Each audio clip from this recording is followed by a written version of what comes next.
Hey there Excel users, welcome to my Excel Power Tip channel. In this short video, I'm going to show you the power of custom cell color formatting. So here we've got a data set here, we've got months, that's the first column, and you've got sales and target. And then the variance is simply the subtraction of the target from the sales. So if the variance is less than 0, then it's colored red, and if it's 0, then it's blue, and if it's above 0, then it's green.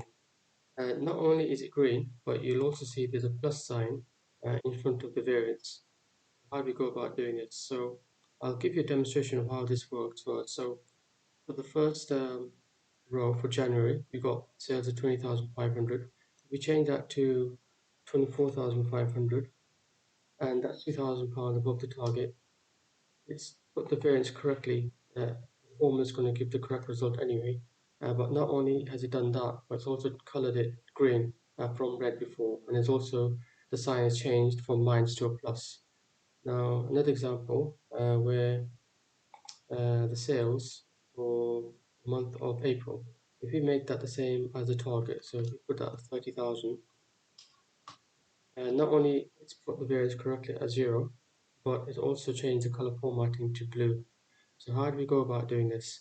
It's simple and it doesn't require any VBA and there's no formulas involved. So the steps are, we go into either the Excel menu, so go to Home, and on the right click on the Format button, and from the drop down from the menu click on Format Cells. That brings up the Format Cells dialog box. Or alternatively, a faster way is we press Ctrl 1, the two keys together. That also brings up the Format Cells dialog box. Next, you click on Custom in the category section, and Excel ships with standard formatting straight away. So the trick is to use a custom format that's already got most of the initial work done for us, and it gives us a guide to do the rest of the formatting. So the one that's got the initial work done for us is this one. Let's zoom in on this one. So the way it works is this: you've got the currency format, the first currency format, then you've got a semicolon, then for the next currency format, for minus currencies, you've got a color, and that's in square brackets, red. And if you have no color in front of a currency format, it defaults to black. So we're going to use this as the initial currency that we're going to use for the cell formatting. And for the first format, which relates to positive variances, any positive values, which has a currency format, we need to press type green in square brackets. Also, we put the plus sign as well, because not only do we want it to be green, but we also want, for positive variances, we want it to be we have a plus sign as well. The reds are okay because that's done by default within the formatting, and so negatives are red.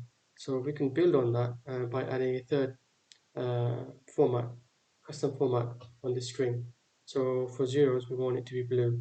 So we put semicolon, and then we put the word blue, and then we want it to apply to only the zeros. Zoom on this one. So click right here. And then use the format painter on the home tab. Apply the new formatting for the rest of the cells.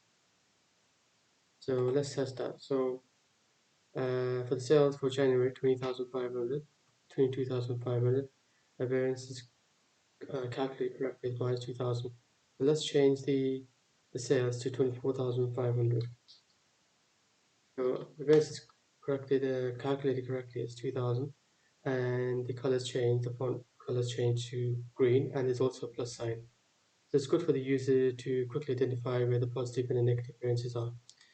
Now for March, we see the sales and target to be exactly the same, so the currency format, for the zeros is blue, that's correct. Now let's change the target this time. So it's 5,000 more than the sales, so let's put it as 30,000. And let's put it as minus 5,000. The cell format is changed to minus with a red color. Now, because it's dynamic, the format string for a custom format can be changed to anything we want. So, for example, say for zeros, we don't want it to be blue, we just want it to be black. So, Simple process. We go back into the format cell, so I'm going to use keyboard's shortcut again, Control 1. And remember when I said that if you don't have a format color in any format string, it defaults to black. So all we need to do is just take off the blues for the zeros. Just zoom in on that and click on OK, and then apply that to the rest of the cell formatting. As you can see that the cell formatting for the variances of 0 has turned to black, the default black from blue. Thanks for watching, and watch out for my next video.